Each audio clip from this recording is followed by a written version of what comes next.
এই যে মাছওয়ালা ভাইয়া, আপনার নাম কি? আমার নামই রুইতন, রুইতন খান। আমার বাবার নাম পাঙ্গাস খান, আমার দাদার নাম কাতলা খান। আপনি কি মাছ বিক্রি করেন? জি না, মাছ বিক্রি করি না, স্বর্ণ বিক্রি করি। কয় ভরি লাগবো আপনার? কি বলতেছেন ভাইয়া আপনি? আমি তো দেখতেছি আপনি মাছ বিক্রি করতেছেন। দেখতেছেনই যখন, তাহলে আপনি জিজ্ঞেস করেন কেন? মাছ লাগলে নেন, না লাগলে সরাসরি। আসসালামু তুই আপনি এই জান্নার ঘরের তাইলা, তুই কি ভাবছস এই স্যুট কোট পরলেই তুই ভদ্র মানুষ হয়ে যাবি? তোর কত বড় সাহস, তুই আমাকে বিয়ে করতে আমাদের বাড়ি পর্যন্ত চলে আসছস?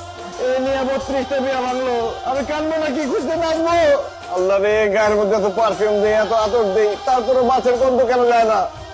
আমগো গায়ের থেকে মাছের গন্ধ কোনোদিনই যাইবো না। আর এটা আমগো খানদানি ব্যবসা না।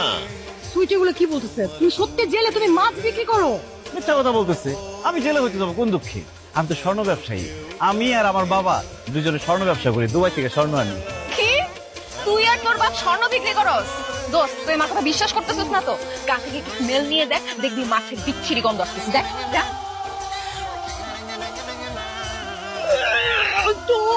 মাই গড, তুই তো সত্যি কথাই বলছিস। এই দোকান এখন বন্ধ করো, নাইলে আমি কিন্তু ভাঙা করে ফেলাম।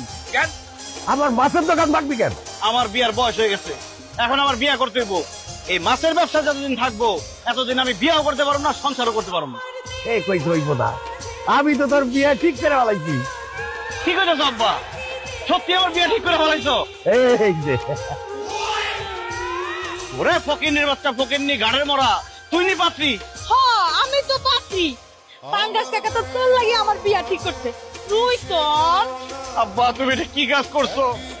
এই মাছ কাটেন না ফকিন্নির সাথে আমার বিয়া ঠিক করছো?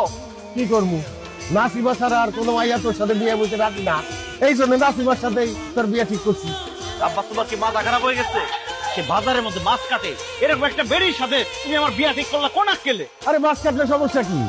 মনে কর আমাকে ব্যবসার একটা বাইরে গেল, আরে আমরা বাপ বেটা মাছ বিক্রি করলাম, আর নাসিমা মাছ খাইতে দিল, মাছ বিক্রির টাকা আর কাটার টাকা দুইটাই আমাকে তাইকা গেল। তারপর বাচ্চা কাচ্চা হইলে এখানে একটা ভাতের হোটেল খুলে পড়বো। আমাকে যে বাচ্চা কাচ্চা হইবো, ওগুলো মাছ কাটবো আর মাছ বেচবো। মানুষ যে খাই বয়সে ওই মাছ খাইবো, তখন আমাকে টাকা পয়সা সব থেকে দেবো। খুব বেশি ভালো হয়ে যায় না? খুব ভালো কথা কইছিস তো। খুব করো। দরকার হলে সারা জীবন আমি বিয়া না করে থাকুম, তবে ভুটকি মাছ কাটেন আমি বিয়া করবো।